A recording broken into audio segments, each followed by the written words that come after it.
Assalamualaikum dan salam sejahtera. Hari ini kita akan bercerita tentang teknologi senjata kuno Melayu. Biasanya kita dengar teknologi senjata api ini berasal daripada cerita Eropah seperti machine gun, bazooka dan lain-lain. Namun, pernahkah kita berfikir bahawasanya senjata api ini pernah wujud pada zaman Kesultanan Melayu Melaka? Jika disorotkan kembali, terdapat majistret-majistret lama mengenai naskah-naskah bedil yang sehingga kini tersimpan di Perpustakaan Negara. Okey, secara ringkasnya dapat saya nyatakan terdapat 3 jenis alat teknologi senjata api kuno Melayu kita. Okey, yang pertama terakul, yang kedua istigar dan yang ketiga lela rentaka. Okey, jadi apakah konsep asas orang Melayu ini? Okey, yang pertama terakul. Terakul ini boleh disamakan dengan pistol. Terakul ini lebih kurang satu kaki panjang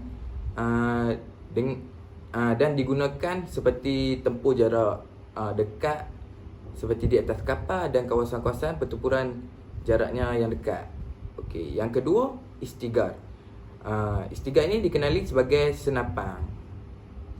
Sebenarnya perkataan senapan ini asalnya adalah perkataan orang Belanda. Orang Melayu kita panggil istigar. Pada tahun 1831, perang pertama antara orang Melayu dengan British. Di zaman perang Naning telah wujudnya sebuah penciptaan istigar. British mencatatkan bahawasanya orang-orang Melayu Naning telah menggunakan dalam perang-perang gerila yang berlaku dalam hutan. Okey. Di sini kita dapat lihat bahawasanya senjata api telah wujud pada masa itu.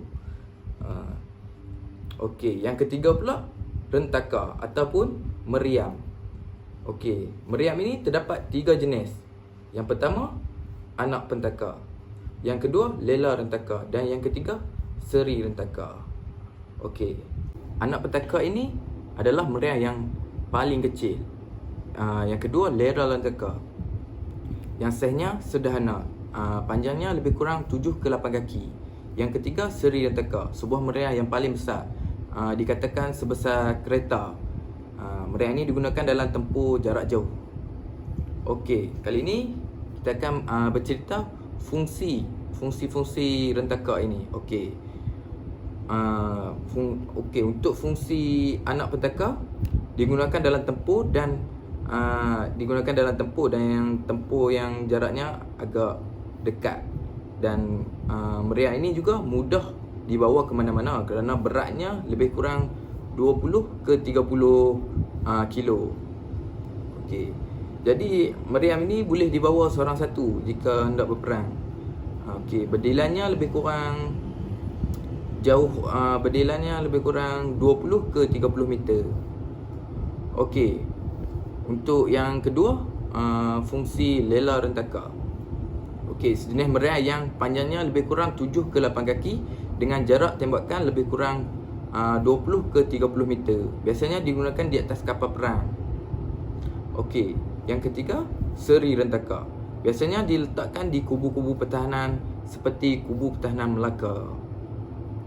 Okey, jadi apa yang kita dapat lihat pada hari ini, orang Melayu kita tidak semestinya menggunakan peralatan senjata seperti keris, parang dan sebagainya yang menunjukkan suatu teknologi yang mundur.